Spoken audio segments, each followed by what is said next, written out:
Olá pessoal, sejam bem-vindos. Meu nome é Luiz Carlos, estou representando a Associação Afinc aqui da cidade de Araruna, onde nós trabalhamos com a doação de mudas para os municípios em prol da arborização urbana e também a arborização rural. E a gente está nessa oficina apresentando para vocês a produção de mudas.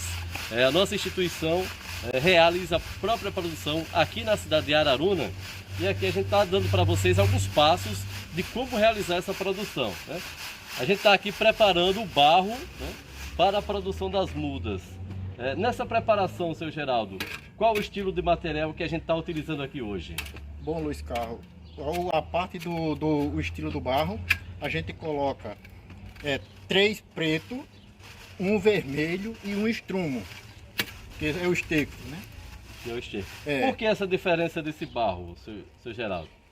Um desses barros é justamente para dar aquela liga na muda. Liga, né? Na muda, para na hora que a gente for plantar, a bolsa não abrir com a planta. Barro preto, 3. Tá? E um do vermelho. Um do vermelho e uma pá do esterco. Né? Também é bom ter cuidado para não exagerar no esterco, né? Tem uma quantidade, né? Se exagerar demais, a planta vai queimar e ela não vai ter produção de futuro. Então é só fazer essa preparação direitinho. Bem direitinho, com bem depois capricho. Misturar bem o barro. Depois misturar bem misturado, para poder a planta... Porque assim a semente ela vai desenvolver melhor. Com certeza. É isso? Nosso amigo Mário, que é técnico também, e ele que vai trazer para a gente também algumas informações nessa parte de produção do barro. Mário, é importante a mistura, porque aqui tanto faz, né, a gente produzir uma grande quantidade de mudas, como também uma pequena quantidade, né? Isso. Fazer essa mistura certa. É interessante, boa tarde, né? É interessante ter essa observação, quanto também, Luiz, no peneirar do material, porque na hora que você faz o substrato, se não peneirar, você vai ter um material desordenado e pode até chegar a rasgar o saquinho.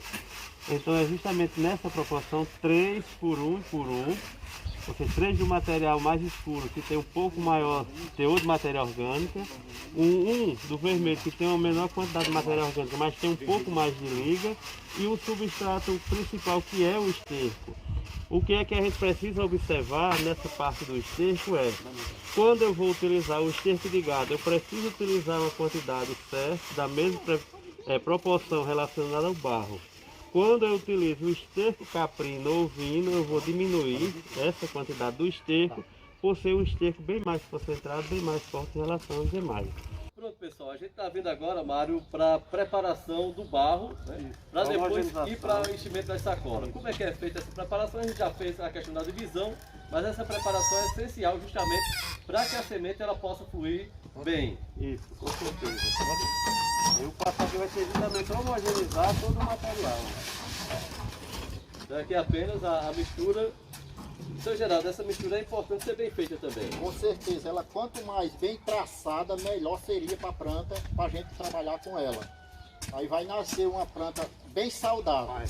Então após isso aqui, o barro estando bem traçado, ele fica pronto para ir para a sacola. Propriamente já para ir para a sacola, já fica no ponto de ir. Então pessoal, a gente vai voltar na próxima etapa justamente mostrando o enchimento das sacolas já com o barro preparado. A gente volta já.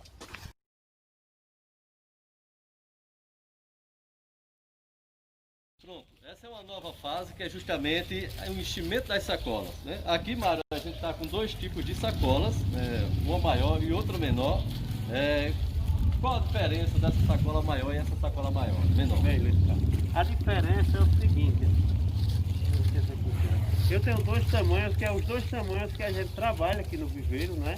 Esse tamanho menor é justamente para as mudas de acerola e pé de jardim, porque quando é uma muda pequena, o sistema radicular dele também é pequeno, desenvolve bem, o desenvolvimento dela é menor do que de outras plantas, então a gente precisa utilizar o saquinho pequeno. São plantas de menor porte, pode utilizar o saquinho pequeno. Você tanto economiza o substrato, né, quanto também você vai transportar, facilita o transporte. Já árvores de maior porte? Já árvore de maior porte, entre os outros de pé roxo, pé branco, os outros de peixe e outras frutíferas, tudo nesse saquinho desse tamanho.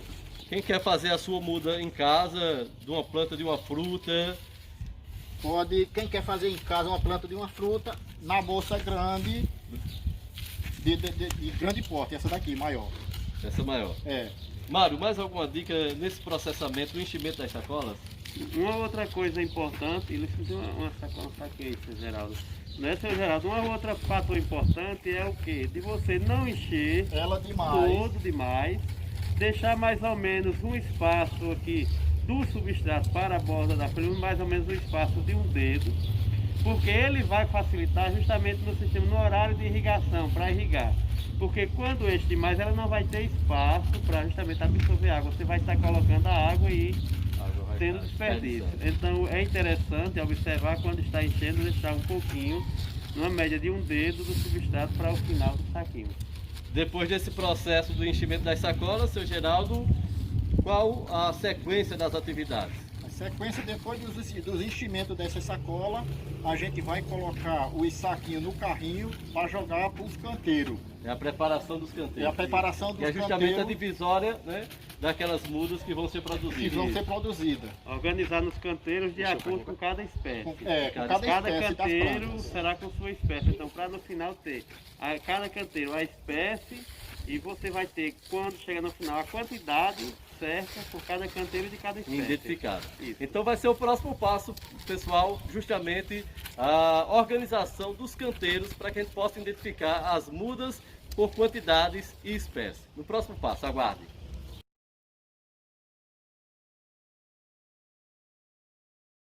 Na próxima etapa, que é justamente a preparação dos canteiros, né? Aqui vocês vão observar, e Mário vai explicar para a gente como organizar esses canteiros para a gente fazer justamente a organização das sacolas, Mário.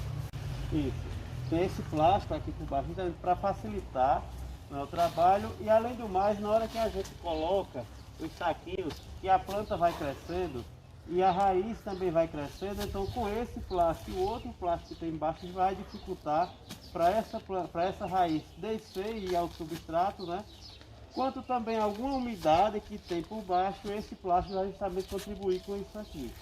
E depois que está sendo justamente organizado, observa-se que está sendo organizado gradativamente todo um saquinho após o outro, para facilitar, Luiz, a questão da contagem no final e a gente ter justamente a identificação correta de quantas plantas. E na hora que seu Geraldo, como o seu Geraldo está colocando aqui, não precisa você ir contando saquinho por saquinho. Você contou a parte, contou um lado, contou o outro lado, é só multiplicar que você já tem a quantidade de saquinhos. É bom dizer que aqui ainda não estão semeados. Isso. Ainda não, Luiz, porque tem determinadas plantas que para a gente fazer essa produção de muda, a gente precisa fazer uma sementeira. Principalmente as plantas de sementes aladas, que elas são fáceis de saírem, né, de ser dispersas pelo vento, e muitas vezes a germinação dela é menor do que outras. Então essas plantas que têm germinação menor do que outras, costuma-se a gente fazer uma sementeira. Para não perder tanto em saquinhos, faz essa sementeira e depois faz o transplantio da sementeira para os saquinhos. Pronto. Esses canteiros, todos eles aqui da FINC, né, são devidamente identificados justamente para facilitar na hora do escoamento das mudas. São identificados, nós temos as plaquinhas que colocam a plaquinha com a data que foi plantada, com a espécie e a quantidade. Porque aí quando chega o final a gente sabe o tempo de germinação, a quantidade que germinou e a quantidade que teve de peixe em cada canteiro. Pronto, após ser feito o enchimento dos canteiros, aí sim vem para a parte da semeação, né? É justamente a próxima etapa que a gente vai ver justamente como é feita tanto a sementeira, né, que você já mencionou, como também as sementes que são colocadas diretamente nessa sacola.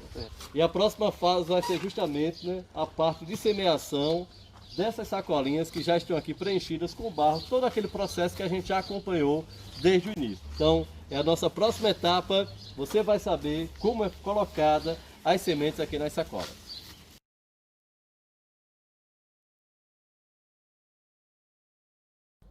Pronto, a gente agora vai explicar para vocês como funciona a sementeira. Em geral, isso aqui é a chamada sementeira, né? Quem observa não vai identificar.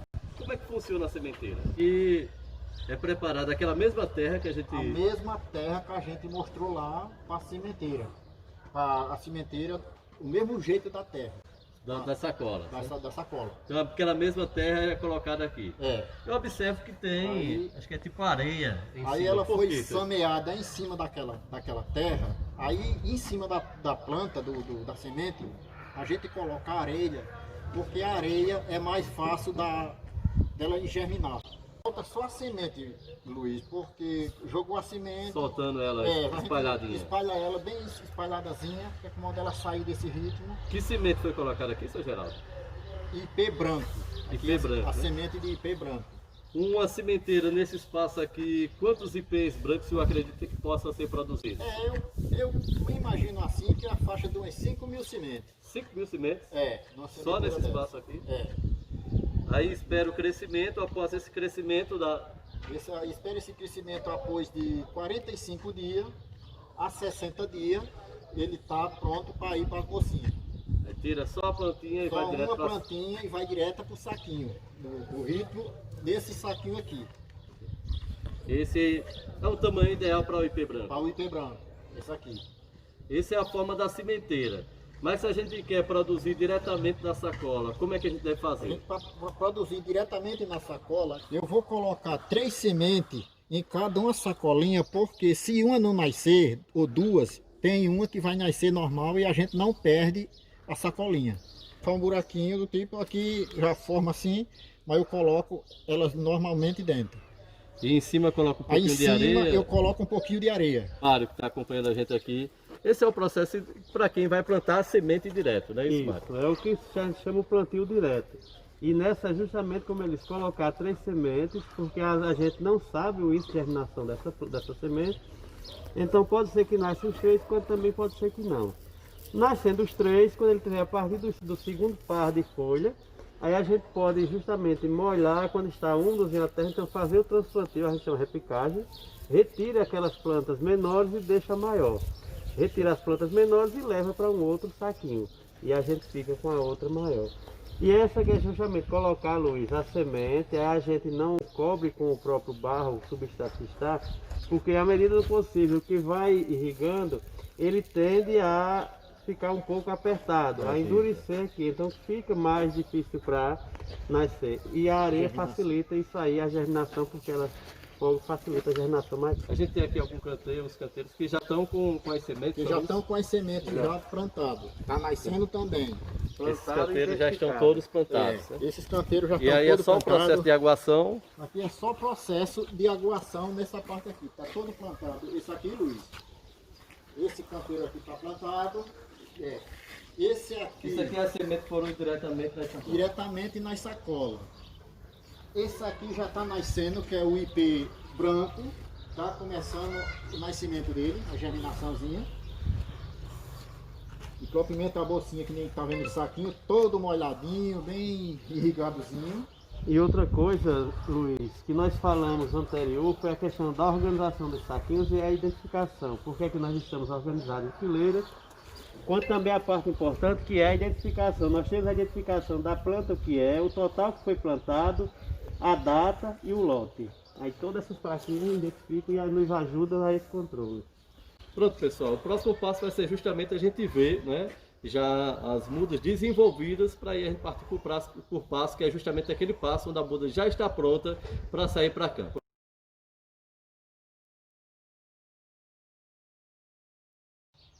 Aqui, Mário, a gente já está no canteiro, né, que foi todo semeado. Já estamos com as mudas, né, já num tamanho já bem avançado. Isso demonstra que justamente todo aquele processo foi importante para que as mudas pudessem sair assim, bem bonitinhas. E a gente observa o trabalho, né, o trabalho profissional que tem dentro do viveiro, né? Se observar, por exemplo, está tudo organizado direitinho, com placa de identificação, organização, a limpeza que será feita, o índice de infestação de praga, você observa e vê que não tem, né? Isso demonstra a qualidade do cuidado, a qualidade profissional que tem dentro. Aqui, Mário, é só esperar o momento ideal para que ela possa sair para campo, né? Porque é importante também que a gente tenha esse cuidado, né, de saber qual a hora certa para que essas mudas possam ir ser plantadas em terrenos, no campo. Tanto no campo quanto em casa, às vezes as pessoas querem plantar, em casa tem um espaço, né, ocioso, quer plantar, mas o ideal é esperar que ela esteja um pouco maior, com mais pares de folhas, porque facilita para justamente você trabalhar ela em casa. Se levar agora, ela não tem um sistema radicular ainda completo, perfeito para absorver os nutrientes que a planta precisa. Então nada impede que você leve e você plante. Mas quando ela estiver um pouco maior, já apta para ir para campo, ela vai facilitar esse trabalho e você vai ter êxito justamente nesse plantio. E nesse tamanho agora, Luiz, e vocês que estão assistindo, ela vai ter um pouco de dificuldade para pegar, porque ela ainda está com pouco tempo que foi transplantada aqui no saquinho. Então, Geraldo, qual o processo de aguação também, para a gente não ter aquela questão, né, de água de mais, água de menos? Tem que aguar com pouca água, sem ser demais. Água demais acaba com a planta. Se for pouca demais, ela morre. Tem que aguar naquele controle normal, depois das 3 horas da tarde. De manhãzinha, antes das 7 horas até as 8h30, o aguamento dessas plantas. O horário também é importante? O horário, até de 3 horas da tarde em diante, para poder aguar essas plantas. Mário, outra questão que a gente está aqui protegido, né, com essas telas, e as pessoas podem estar se perguntando, é necessário, é importante? Qual a importância dessas telas na hora da produção? Ah, demais, Luiz. Tanto é importante, ela tem dois horários, né, que é importante a cobertura com sombrito, tanto no horário muito frio, para diminuir justamente esse frio e o gelo que vem para as plantas, principalmente, né, nesse setor, nessa região que a gente está, que tem um clima mais frio em determinada época do ano, quanto também na época do sol, quer dizer, os raios ultravioletas, eles vão diminuir justamente essa presença nas plantas, quanto também um dos fatores objetivos principal é essa cobertura do sombrito, ela vem contribuir justamente na umidade das plantas, vai ficar por um maior período de tempo a terra molhada e úmida para as plantas. Pessoal, o último passo é justamente como plantar essas mudas, né? E a que ponto elas estão prontas para sair para campo. A gente está aqui com algumas mudas, né, seu Geraldo? Quais são as espécies que a gente tem aqui? Luiz Carlos está com um IP amarelo e Mauro está com a aroeira. Essa? E eu estou com o jacarandá. Essas mudas já podem ser plantadas no campo. Está no ponto dela ir para o campo. O pessoal pode se perguntar, Mário, mas o IP amarelo ainda está pequeno, né? Mas já pode ser plantado, até porque a raiz dela já começa a aparecer na sacola. Além do mais, além dele já estar aparecendo aqui, né, ele já tem mais do que o segundo fase de folha, e já identifica que já está apto a ir para campo, né? Se a gente deixar ele mais ainda no viveiro, a gente vai ter danos devido à raiz já estar ultrapassando o saquinho. Aí precisa castrar a raiz e ele vai ter ainda um ruim, que ele vai diminuir o crescimento por conta disso. Então é melhor ir para campo nessa fase. Então, Geraldo, como a gente deve cavar o buraco adequado para plantar essas mudas? O buraco certo, adequado para plantar essas mudas, a gente tem que cavar o buraco no mínimo 40 por 40. Outra coisa também, né, seu Geraldo, é quando for plantar, observar se não tem nenhuma cisterna por pé, próximo, né, ou alguma encanação, porque a raiz pode danificar. Depois que ela tiver a terra, o processo de aguação ainda é o mesmo, seu Geraldo? O processo depois que ela está na terra, durante até uns 15 dias, agoa, um dia outro não. Depois que ela está na terra, normal de 30 a 40 dias, aí pode aguar de 5 em 5 dias, de 8 em 8, aí ela vai embora. Tirar o saquinho direitinho, né? Então observe na hora que fazer, tem que tirar o saquinho, não quebrar essa parte do substrato, mas também tirar todo o saquinho para que ele não fique dentro do de onde ele do espaço onde vai plantar. E aproveitar a mesma terra que já vem na muda, porque ela já está adaptada. Ela já está adaptada com aquela terra. E na hora que vai cavar, geralmente a primeira parte de cima ele separa para um lado, a parte mais de baixo de onde ele está cavando separa para o outro. Quando ele colocar a muda, essa terra que ele tirou de cima, ela vai primeiro para baixo. E a de baixo ela vem para cima. Porque essa terra de cima ela está mais completa com matéria orgânica que vai ajudar e contribuir o crescimento e a absorção pelas raízes para a planta. O pessoal também tem a maneira de quando plantar, deixar, o pessoal chama até de cuscuz, né? Deixar a planta, aquele morro em cima da planta. O adequado é justamente deixar um espaço para que a água ela possa absorver a água. O adequado certo é deixar um buracozinho, um pratozinho no pé da árvorezinha, que é como de vir o aguamento. Até porque se chover, a água escorre também. Já sempre, escorre né? propriamente para aquele canto. E se a gente cerca toda ela, a água que bate termina escorrendo. Se ela fez aquele cuscuz, a água vai escorrer, não vai aguar ela de jeito algum.